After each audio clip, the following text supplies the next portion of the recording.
Bom dia. Saúde a igreja com a graça e a paz do Senhor. Eu lembro-me de uma história verdadeira, talvez desconhecida por muitos. Era um oficial do imperador romano e ele decidiu um dia, ao ouvir o evangelho, se converter ao cristianismo. E o imperador, por alguma forma, por alguma razão, de alguma razão, soube da sua decisão por Cristo. E mandou chamá-lo. O nome dele, Sebastião. Ele disse: Sebastião, eu soube que você abandonou a religião do império para se converter ao cristianismo. Ele disse: sim, senhor. Sebastião, eu quero te dar a oportunidade de você negar este Cristo. Ele disse: eu não posso. Então o imperador, como ele era uma pessoa muito querida, muito estimada pelo imperador, insistiu, mas Sebastião, firme na decisão que tomara de abraçar a fé cristã. Como o imperador percebeu que suas tentativas eram inúteis para mudar a mente daquele oficial, ele disse: não me resta mais nada, Sebastião, a não ser que te conduza para a morte. Então ele chamou os seus melhores arqueiros, amarraram Sebastião numa árvore no tronco, e os seus melhores arqueiros executaram a ordem do imperador. Lançaram as flechas certeiras no Sebastião. Eram os melhores arqueiros do império. Meus irmãos, isso me faz lembrar do nosso mundo. A Bíblia diz que o mundo é mau. Vivemos dias maus, mas isso também me faz lembrar de um homem que, no meio de tanta diversidade, ele pôde dizer algo que vai ser alvo do nosso estudo nessa manhã. E é um versículo muito conhecido pela MCM. Na verdade, é a divisa da MCM. Eu acho que ainda é, pelo menos na época em que eu soube, era a divisa da União Feminina Batista Brasileira Missionária. Olha o tempo, né, irmãos? E já mudou tanta nomenclatura, mas eu creio que a divisa continua. Vamos ver se continua com essa mesma divisa. MCM, levante a mão aqui, quem é MCM? Puxa vida, né? Será? Vamos ver. Cadê a irmã Yolanda? Está aí, irmã? Não, né? Tá bom. MCM, qual a divisa de vocês? Muito bem, é isso mesmo, tá?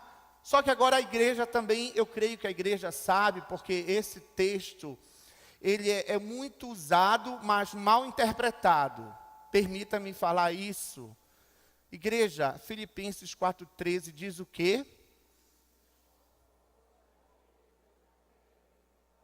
Amém. Tudo posso naquele que me fortalece. Paulo, escrevendo aos irmãos filipenses, no meio da adversidade, ele podia dizer: tudo posso naquele que me fortalece. Mas eu quero com os irmãos nessa manhã, antes de me deter neste versículo, eu queria, com os irmãos, como é uma carta missionária, Paulo era missionário, eu queria com os irmãos, rapidamente, ver como começou essa igreja, como ela foi plantada, quem esteve no início dessa igreja, não é? Eu quero então pedir que você vá para Atos capítulo 16, e nós vamos ver como essa igreja em Filipos foi plantada. Quem estava no início dessa igreja, já que Paulo está se dirigindo aos irmãos filipenses. Tá? Enquanto os irmãos acham o texto em Atos 16, nós vamos ler. Essa igreja nasceu na segunda viagem missionária de Paulo. Ok, irmãos? Acharam? A partir do 11 aqui, diz assim: tendo, pois, navegado de Troade, seguimos em direitura a Samotrácia. No dia seguinte, a Neápolis. Versículo 12. E dali a Filipos, cidade da Macedônia. primeira do distrito e colônia. Nesta cidade permanecemos alguns dias. No sábado, saímos da cidade para junto do rio, onde nos pareceu haver um lugar de oração. E assentando-nos, falamos às mulheres que para ali tinham concorrido. Certa mulher, chamada Lídia, da cidade de Tiatira, vendedora de púrpura, temente a Deus, nos escutava. O Senhor lhe abriu o coração para atender às coisas que Paulo dizia. Depois de ser batizada, ela e toda a sua casa nos rogou, dizendo: se julgais que eu sou fiel ao Senhor, entrai em minha casa e aí ficai. E nos constrangeu a isso. Então, a igreja sendo formada aqui, a partir de quem? De Lídia, não é? Um grupo de mulheres, observa os irmãos, Paulo ali, com seu companheiro Timóteo. Eles ali foram pregar, e parece que nós, homens, temos mais dificuldades, não é? Para as coisas de Deus. Parece que as irmãs são mais sensíveis, eu não sei porquê. Não é? Meu Deus, tem misericórdia de nós, né, irmãos? E nos dê esse aspecto de busca ao Senhor. Então, irmãos, Lídia e toda a sua casa. Nós não sabemos se o esposo dela entrou aqui, se os filhos, ou se Lídia era uma... Né, não sei, né, não pesquisei o suficiente para dar essa informação para o irmão. Mas nós sabemos que foi a casa de Lídia, começou assim a igreja em Filipos. Agora, olha só, outro membro, né, desta igreja. Aqui, vamos ver aqui, olha só, 16 a 18. Aconteceu que indo nós para o lugar de oração, olha que coisa linda, irmãos, sem oração nada feito, não é verdade? Vocês estão vendo que Paulo, a equipe missionária, ninguém faz missões sem oração. Ninguém, nenhum crente pode viver sem oração, irmãos. Que coisa maravilhosa, hoje o texto sagrado nos mostrando mais uma vez essa verdade. Então, aconteceu que indo nós para o lugar de oração, nos saiu ao encontro uma jovem possessa de espírito adivinhador, a qual, adivinhando, dava grande lucro aos seus senhores. Seguindo a Paulo e a nós, clamava dizendo: estes homens são servos do Deus Altíssimo, e vos anunciam o caminho da salvação. Isto se repetia por muitos dias. Então, Paulo, já indignado, voltando-se, disse ao Espírito: em nome de Jesus Cristo, eu te mando, retira-te dela. E ele, na mesma hora, saiu. Vamos lembrar agora da membresia da primeira igreja batista em Filipos. Quem é que nós temos? Lídia e sua casa, e uma mulher que era possessa e foi liberta pelo poder de Jesus Cristo, né? Agora nós vamos para o último grupo, tá, de membros da PIB de Filipos, de 19 em diante, irmãos.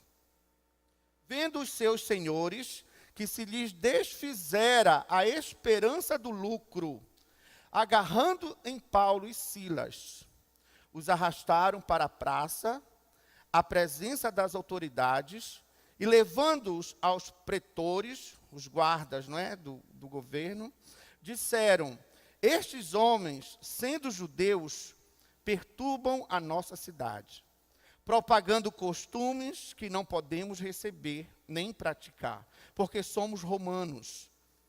Levantou-se a multidão unida contra eles, e os pretores, rasgando-lhes as vestes, mandaram açoitá-los com varas. Não era muito fácil ser missionário naquela época, né, irmãos? Continuando.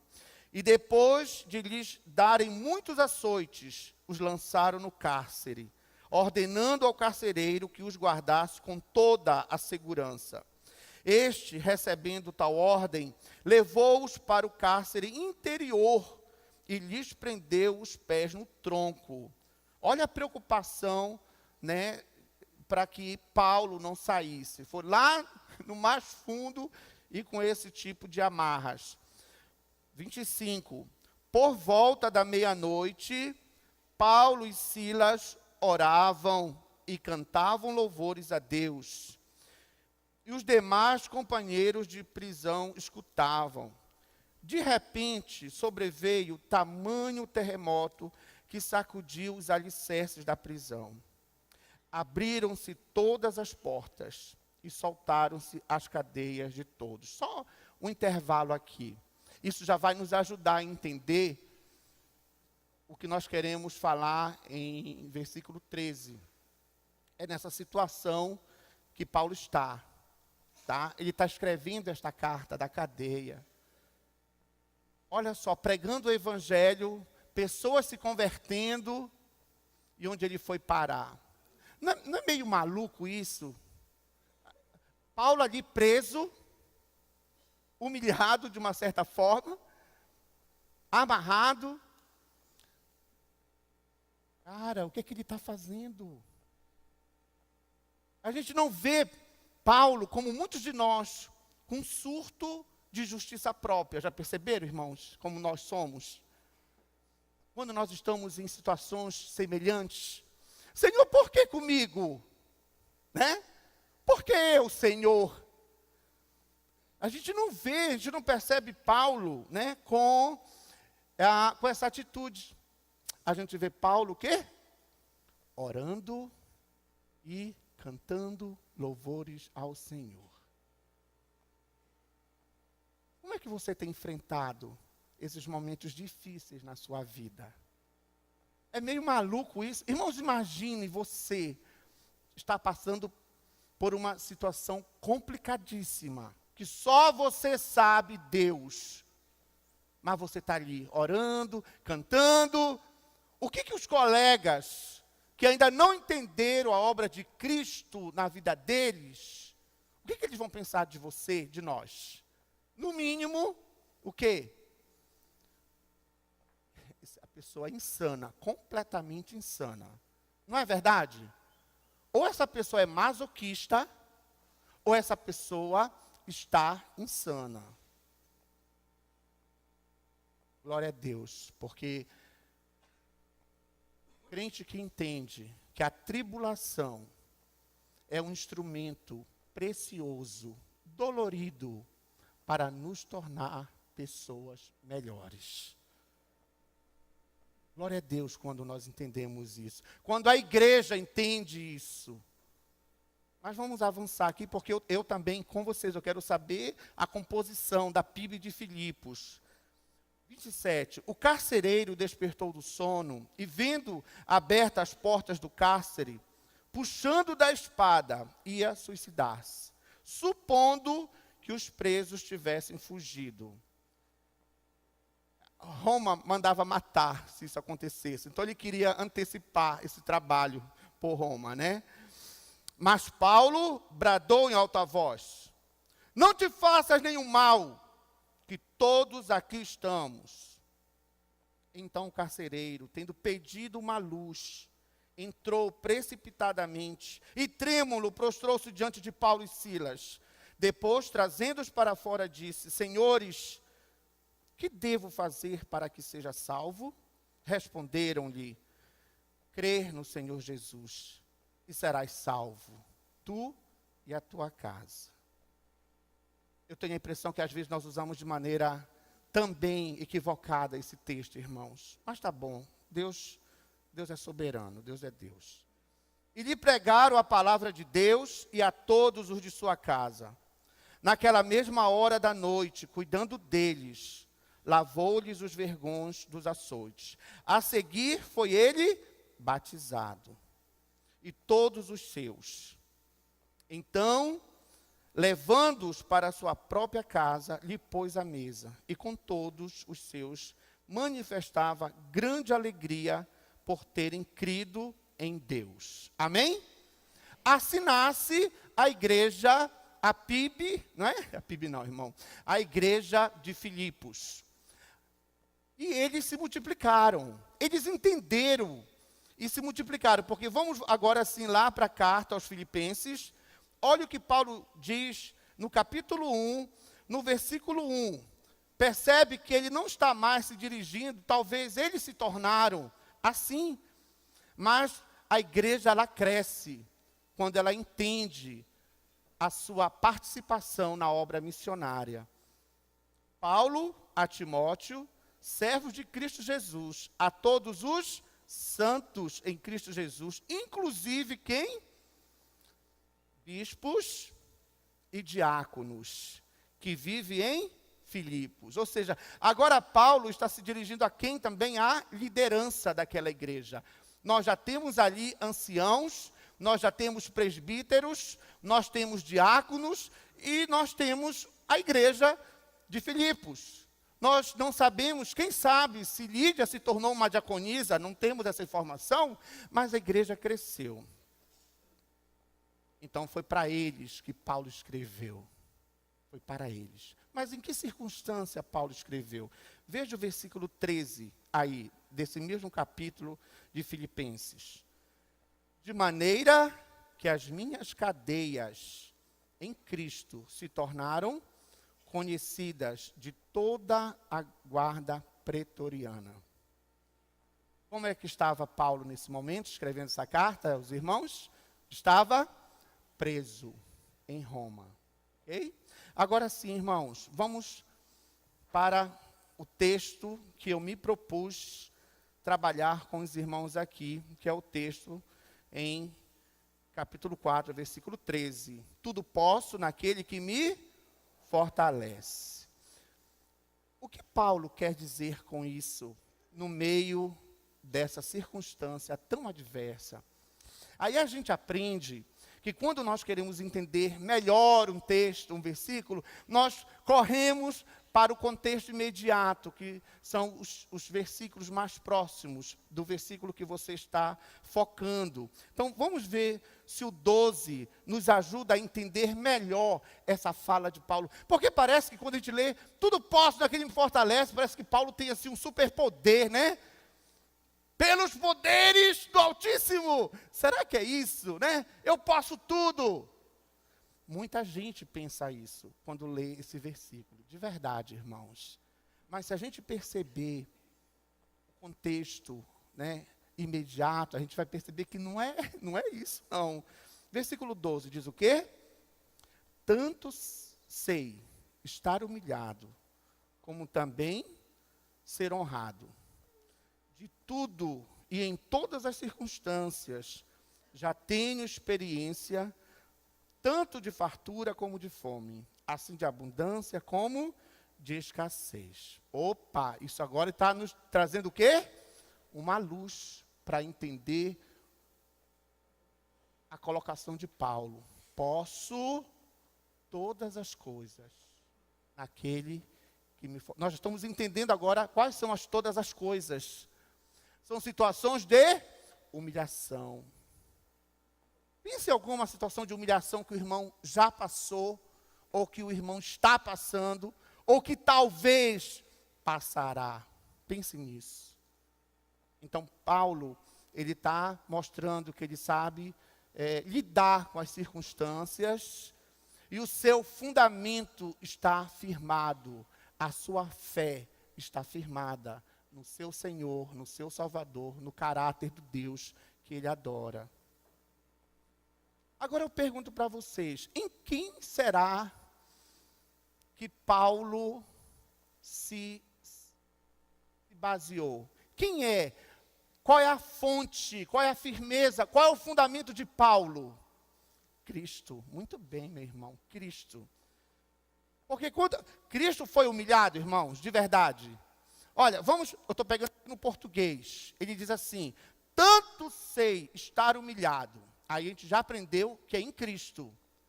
É em Cristo. Pensa agora na humilhação de Cristo. Pensa comigo, por favor. Pensa comigo na humilhação de Cristo. Pensa rapidamente. O que você pensou de verdade? O que você pensou quando se fala em humilhação de Cristo? Vamos jogar limpo um com o outro aqui. Quem pensou, quando eu falei humilhação de Cristo, na crucificação? Quem pensou? Levante a mão. Quem pensou na coroa de espinho? Nos açoites? Levanta a mão se você pensou. É o que nós pensamos, não é, meu irmão?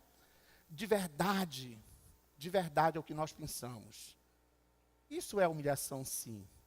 Agora, olha qual foi a pior humilhação para Jesus Cristo. Aí em Filipenses, capítulo 2, leia, por favor, o versículo 5, 6 e 7.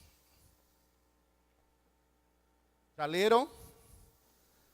Eu sou um professor chato. 7. Vamos nos basear no 7. Vamos ler juntos? Vai dar uma confusão gospel aqui, né? Vai dar uma confusão santa. Mas vamos ler juntos? Vamos lá? O verso 7. Antes mesmo se esvaziou, assumindo a forma de servo, tornando-se em semelhança de homens, e reconhecido em figura humana. 8. A si mesmo se humilhou, tornando-se obediente até a morte, e morte de cruz. Meu amado irmão, minha amada irmã, seu pensamento estava correto. A cruz era vergonha, a cruz não era só dor, era humilhação. Mas a pior humilhação para o Filho de Deus, puro, santo, foi assumir a forma de homem. Muito bem. Não tem pior. Por quê, irmãos? Assumindo a forma de homem, ele assume a nossa forma, a minha e a tua. E qual é a nossa posição diante de um Deus perfeito, maravilhoso? Em Adão, separados de Deus. Separados de Deus. Pecadores. E isso é quenoses. Isso é que Jesus se esvaziou, né? Assumindo a sua forma humana, a minha e a sua. Beleza? Vamos voltar. Meu Deus, me ajuda. Horário. Ok. Tanto sei estar humilhado. Então, Paulo aprendeu com Cristo essa verdade. Mas ele tem uma palavra aqui que se chama contentamento, não é? É a palavra que está estampada aqui, pode não estar explícita, mas a palavra contentamento. Paulo tinha contentamento em situações adversas. Contentamento não é algo automático, irmãos. A palavra contentamento vem do grego, que quer dizer memiemai. Memiemai, ou seja, ter experiência. Ninguém tem contentamento se nós não passarmos por experiências. Olha só, a palavra memiemai, que quer dizer ter experiência, era usada para as indicações em cultos de mistério, tá? Ok, o aprendizado do contentamento cristão, porém, não se dá por meio de ritual místico, mas pelo exercício da confiança na providência divina. Amém? Gente, que coisa maravilhosa. Então, se tu estás passando por uma situação terrível, irmão, e nós estamos passando de verdade, irmãos, nossa igreja tem passado isso. Pessoas amadas estão tendo diagnósticos terríveis. Mulheres de Deus. Irmãos, e agora? Eu não sei o que tu estás passando. Eu conheço a situação de alguns irmãos aqui. E a nossa tendência é, e agora onde está Deus? Ainda tem aqueles críticos de plantão que dizem assim, que não conhece a obra de Cristo na sua vida e diz, tu já reparaste uma coisa? E foi só tu virar crente, meu irmão, que as coisas pegaram para a tua vida. Eu não entendo isso. Quando tu viraste de religião, o negócio se virou contra ti. Lamentável um pensamento desses. Lamentável. O pior é que tem crentes pensando isso. Que o ímpio pense nisso é uma coisa, irmãos. Eles não entendem a obra de Cristo. Mas o que é decepcionante é ver crentes, pior, crentes de muitos anos. Ah, eu estou na igreja há muitos anos. Eu sou isso, eu sou aquilo, e daí? Se tu não sabes o que é contentamento na tribulação, tu não sabes nada, meu irmão, nem eu. Então vamos aprender juntos. O que é isso? O que é o contentamento? Segundo este irmão precioso, Bruce Barton, olha o que ele diz.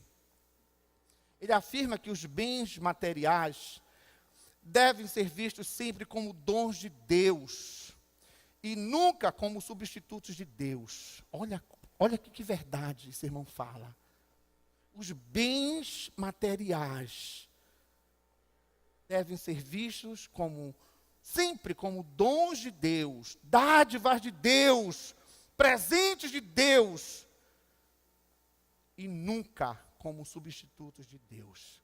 Vamos parar rapidamente aí, meu irmão. Olha o que nós fazemos. O que é bem material? A gente pensa logo em quê, irmão? De verdade. Naquele carrão que está estacionado bem ali, né? Aquele carrão. Aquela casa, tipo do irmão Lucival, mansão ali. Amém, tudo bem. Irmãos, a gente logo pensa na prosperidade, né? Casa bonita, carros bonitos. Não, irmãos. Bem material pode ser, sabe quem? A tua mãe. Não estou ofendendo ninguém, pelo amor de Deus. O teu pai, o teu marido, o teu emprego, o teu conforto. A pessoa a quem tu amas. Isso é um bem material, é matéria. Ocupa lugar no espaço. E quando a gente se vê numa situação de perda, ou ameaça de perda, nós entramos em depressão. É incrível isso. Nós entramos em depressão, irmãos, porque nós, segundo este irmão, Bruce Barton, diz que nós temos a mania de substituir os dons de Deus pelo próprio Deus. Deus tem que ser suficiente na tua vida e na minha vida. É isso que tem que acontecer, irmãos. Eu não estou dizendo que a gente não sofre quando perde alguém. Isso é insanidade, isso é horrível.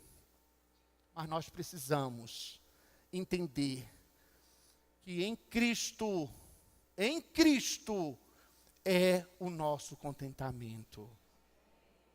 Pode faltar o pai, pode faltar a mãe, pode faltar a minha linda esposa. Não é só sua não, pastor.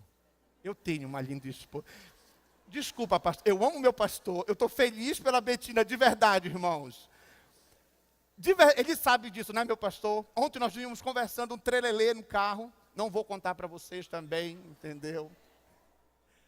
E eu disse para ele que ela é linda, e ela é linda. Mas o que chama mais a minha atenção nela é ser missionária, irmãos.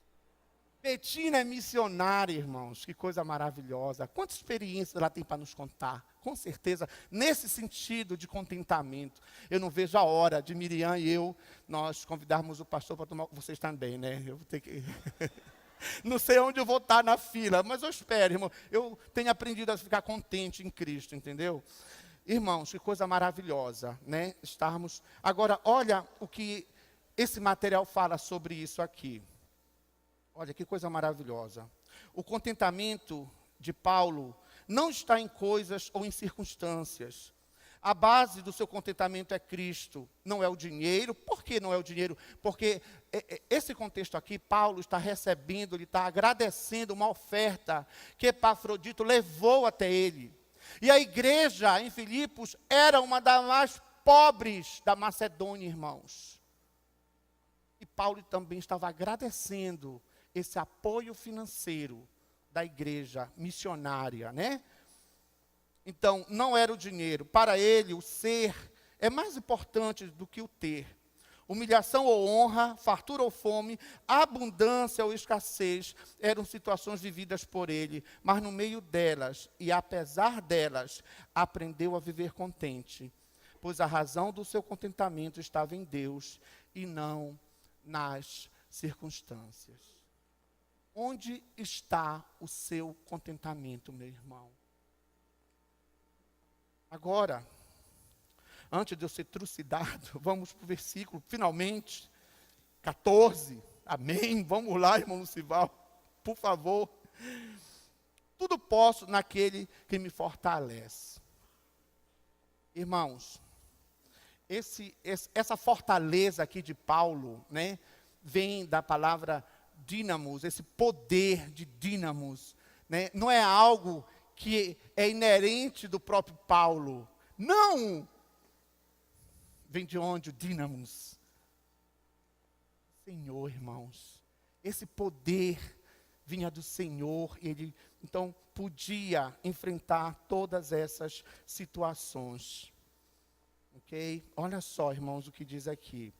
Tudo posso naquele que me fortalece. Tá? Não significa que todas as coisas no sentido pleno, né? Como alguns pensam. Paulo não se tornara onipotente. Paulo não pode tudo. Ele pode todas as coisas dentro da vontade de Deus. Ele podia perder uma pessoa amada. Ele entendia isso porque estava dentro da vontade de Deus. Amém, irmãos? Ele pode todas as coisas em Cristo e não a parte de Cristo. Paulo tem esse poder diário para enfrentar as necessidades diárias. De verdade, irmãos, todo dia, como alguém fala, tem que matar um leão. Eu não gosto quando uso leão. Eu prefiro papão, né? Todo dia tem que matar um papão. Mas tudo bem, nós não vamos entrar no mérito, tá? Queridos, de verdade, todo dia, irmãos, a gente não sabe. Irmãos, olha para a nossa sociedade. Irmãos, nós estamos chorando com as famílias dos militares. Nós estamos chorando com aquelas pessoas que estão só ao lado de um militar e levam uma balada e morre. De verdade. Então, tudo isso é mal. Tudo isso é mal. Então, todos os dias, Paulo tem esse poder diário para enfrentar necessidades diárias. Quais são as tuas necessidades diárias, irmãos? Cuidar de alguém que está com câncer. Consolar alguém que perdeu. Alguém que está na iminência de morrer por causa de alguma coisa. É desse dínamos que nós precisamos. E nós só vamos encontrar em Cristo Jesus, irmãos. Fora dele, ninguém mais. Não é na PIB do Pará. Não é em pastores, nós encontramos esse dínamos em Cristo Jesus. E se você não tem Cristo, eu lamento, querido. Você não vai enfrentar o problema que tu estás enfrentando. Casais se separando. Casais se divorciando. Porque não recorrem ao dínamos de Deus, irmãos. Nós não sabemos mais perdoar. Nós não sabíamos mais restaurar relacionamentos.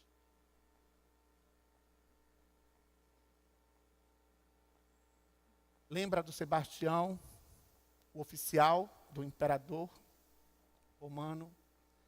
Apesar dos melhores arqueiros terem acertado de cheio nele, ele não morreu. Ele ficou muito mal. E a história conta que uma senhorinha piedosa estava passando e ouviu os gemidos dele. Era Sebastião. E ela foi lá, tirou Sebastião daquele tronco, daquela árvore, levou para sua humilde casa, cuidou de Sebastião. Cada ferida, Sebastião está renovado. O que é que ele vai fazer, irmãos? Lembra? Ele confessou Cristo como Senhor. Roma matava os crentes em Jesus. Então, o que era o óbvio para Sebastião fazer? Pegar o beco. Rasgar. Não é, irmão, de verdade, não é lógica humana? É lógica humana, irmão, vamos falar. Mas não foi isso. Porque a satisfação de Sebastião era a mesma de Paulo. Quer morramos, quer vivamos, nós somos do Senhor. E ele simplesmente vai se apresentar A quem? Claro, ele quer lá a vaguinha dele, né? Quer ganhar o soldo dele. Irmãos, não, souberam que ele se recuperou, souberam que ele continuou um cristão e novamente chegou aos ouvidos do imperador. Parece que o imperador tinha uma estima por ele. Às vezes nós temos isso, né? Alguns nós nos identificamos mais, outros menos. E o imperador deu nova chance para Sebastião. Ficou grato, né? Em vê-lo. Puxa vida, você não morreu, tal. Sebastião, desiste da tua fé cristã e vive. Ele disse, eu não posso fazer isso. Eu não posso negar o Cristo, o homem que deu a vida dele por mim naquela cruz.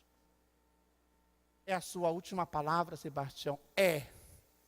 Agora ele chamou não mais os melhores arqueiros, mas seus melhores atiradores.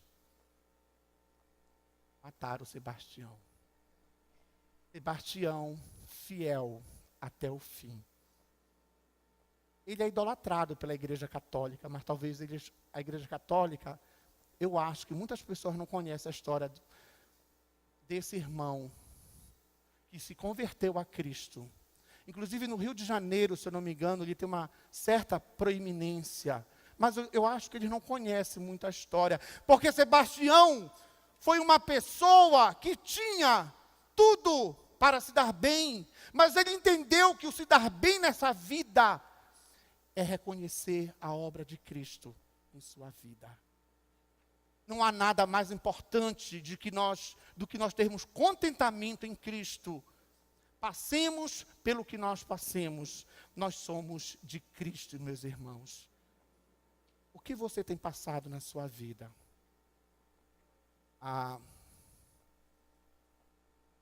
Dá tempo de eu contar só uma experiência, será? Só uma experiência? Não? Sim? Irmãos, eu lembro de uma situação, para mim, difícil que eu passei. Miriam e eu e as crianças, no programa do Palavra da Vida, todo estudante de teologia e missões tem que fazer ministério no final de semana, tem que estar numa igreja, qualquer canto, não pode estar no seminário, entendeu? E essa igreja tinha um convênio com a igreja do Tapajós e tinha uma congregação em Mosqueiro. E nós chegamos lá, então, passamos 2 anos e 9 meses. Jonathan tinha 7 anos, Davi tinha 5 anos, ou seja, muito tempo. Pastor Elias, muito obrigado por todo o apoio que esta igreja nos deu na direção do seu pastorado. Para quem não sabe, Pastor Elias, na máquina IBM ainda. Vou levar essa carta para o conselho. Graças a Deus, Miriam e eu fomos sustentados integralmente todos os 4 anos do nosso seminário, irmãos. Deixamos trabalho, deixamos escolas, deixamos tudo, entendendo que nós tínhamos uma chamada missionária. E essa igreja nos apoiou integralmente nas nossas mensalidades. Eu louvo a Deus. Eu louvo por esta igreja, mas louvo também por aquela cabeça branca, né, que está desgastada, porque nos ajudou realmente, irmãos. Muito bem, o tempo passou, aquela igreja era uma igreja muito pequenininha, só tinha um trabalho com as crianças aos sábados, e nós começamos. Miriam gosta muito de criança e tal. Resumo da história, irmãos, nós fizemos retiros com os adolescentes, com os jovens, trabalho com os casais. Eu nem sabia direito o que era o SCC, sabia sim, mas não, enfim, né, não tinha aquela... Nós fomos crescendo pela graça e misericórdia de Deus. A Congregação Batista do Mosqueiro, hoje PIB de Mosqueiro, né? Batista gosta muito disso, PIB, né? PIB, estava linda, linda, linda, irmãos, muita gente, a igreja caindo na graça da comunidade, sabe? Porque eu não sou um acadêmico, mas eu amo pessoas, entendeu? Eu vou falando com todo mundo, mesmo que eles não gostem de mim, eu vou falando, entendeu? Enfim, estava muito bom pela obra de Deus. Mas a liderança da igreja achou que eu era muito novo, porque eu era só um seminarista, eu não era ordenado, eu não podia ministrar ceia, eu não podia batizar, entendeu? Então, agora a igreja chegou no nível porque ela não precisava mais de mim. Eu amava aqueles irmãos. E eram muito jovens. A liderança se reuniu sem me consultar, eles não precisavam me consultar, coitados de mim. Mas, pelo menos falar, pastor, eles não chamavam de pastor quando era pastor, obreiro. Obreiro, já deu o que tinha que dar, meu irmão. Obrigado pela tua vida, tua esposa. Vocês vieram aqui, passaram 2 anos e 9 meses nos ajudando. O trabalho cresceu, mas nós queremos agora um pastor experiente, entendeu? Eles não me falaram isso, eu tive que ver as situações para isso, irmãos. O que é pior. Só que a gente acaba tendo relacionamento com as pessoas. Então, a maioria da igreja, irmãos, estava a meu favor. Foram pessoas que nasceram no Evangelho, com a pregação do Evangelho por nós, Deus usando todas as nossas fraquezas, mas acontecendo isso. Eu precisava deixar aquela igreja, irmãos, porque eu ia ter um problema sério com a liderança. Eu nunca passei por isso na minha vida, nunca tinha passado por isso. Os jovens descobriram, e um dos sábados, geralmente é sábado que a gente vai para o ministério, aí um jovem me procurou, foi me receber lá no antigo Beiradão. Lembra do Beiradão, para você lembrar o tempo que isso era, meu irmão, Beiradão. E aí desci do Beiradão, nós descemos, lá vem ele. Obreiro, eu tenho uma coisa para te falar. Eu disse que é.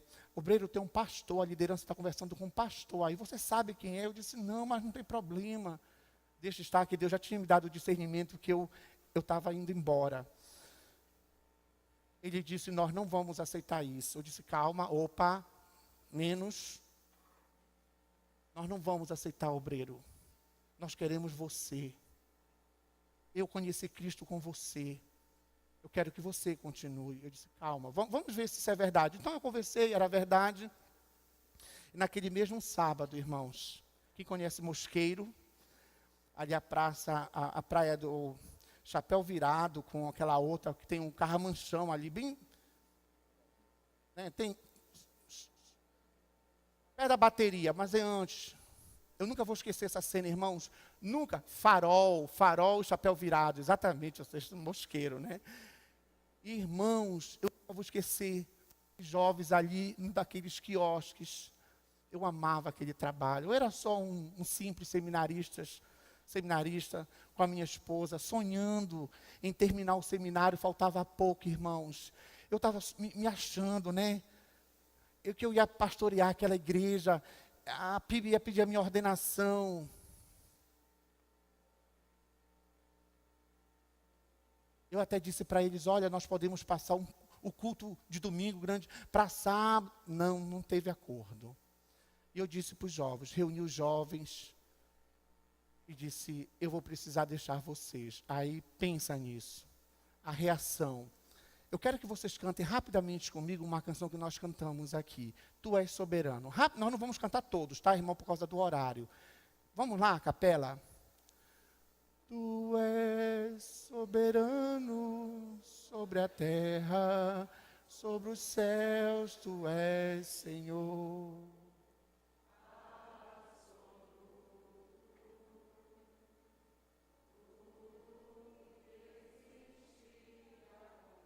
Pare aí. Amém. Irmãos, nessa hora eu não contive minhas lágrimas. Eu comecei a chorar com aqueles jovens. Disse, eu não sei o que está acontecendo, mas Deus sabe, meus jovens. Eu vou precisar deixar vocês, mas não deixem Cristo. Não deixem Cristo. Irmãos, o dia que eu saí, que eu comuniquei à igreja que eu estava saindo, eu estava no Palavra da Vida, pastor Diogo Magalhães foi me buscar, pastor Wilson Negreiros foi me buscar, eu fui me despedir daquela igreja, eu me senti no carro fúnebre, no carro de verdade, no carro fúnebre, sabe, me sentindo uma planta arrancada, fora de tempo do vaso, mas eu tinha que acreditar na verdade desse hino, tu és soberano, e apesar da glória que tens, tu te importas comigo também. Irmãos, o que é que tu estás passando também, que tu não estás entendendo nada? Uma doença, um aperto, uma perda. Irmãos, confie no Senhor, que o seu contentamento seja no Senhor. Nunca esqueça que a tribulação é um instrumento precioso, dolorido, para nos fazer melhores. Mas só sabe disso quem tem Cristo. Por isso eu quero convidar você, a igreja, a curvar sua cabeça. Eu quero falar com você agora, que está aqui, que ainda não confessou Cristo como Senhor, porque Paulo só podia falar isso: tudo posso naquele que me fortalece, porque ele tinha entendido a obra de Cristo. Ele, entendendo a obra de Cristo, ele confessou Cristo como Senhor da sua vida. Você, eu quero convidar você, que entendeu o Evangelho nesta manhã, confesse Cristo como Senhor da sua vida. Você quer fazer isso? Levante sua mão onde quer que você esteja, que eu quero orar por você. Amém. Deus abençoe a tua vida, minha irmã. Amém. Deus abençoe. Alguém lá na galeria quer confessar Cristo como Senhor da sua vida? Amém. Glória a Deus por vocês dois. Já vi. Mais alguém aqui embaixo? Queridos, ninguém tem condições de ter contentamento no meio do epicentro da desgraça, se não tiver Cristo em sua vida. Louvado seja Deus por vocês dois. Mais alguém lá em cima? Aqui embaixo, mais alguém? Alguém que está longe de Cristo, longe do seu relacionamento com Deus, com esta igreja, mas sente a necessidade de estar perto do corpo de Cristo, quer se reconciliar com Jesus. Levante sua mão também. Nós queremos orar por você. Levante. Longe, desviado, como nós falamos. Amém. Nós queremos convidar vocês dois. Eu quero dar um abraço em vocês dois. Eu posso dar um abraço em vocês dois? Se tem mais alguém, vem, irmãos. Eu quero convidar, além desses dois irmãos que estão confessando Cristo como Senhor agora, eu quero convidar você, a igreja, se você quer receber esta oração final, irmãos. Esta oração final. Eu quero que você venha aqui à frente. Eu não sei qual o problema que tu estás passando. Eu sei que muitos irmãos estão com problema. Venha receber esta oração neste momento, em nome de Jesus, tá bom? Levante-se enquanto nós cantamos, tá? Enquanto nós cantamos. Cristo pode ser Senhor da tua vida. Ele é Senhor da tua vida em todos os sentidos. Eu quero dar um abraço. Igreja, nós depois temos que abraçar esses dois, que hoje eles confessam que o Senhor é o Senhor da sua vida. Amém?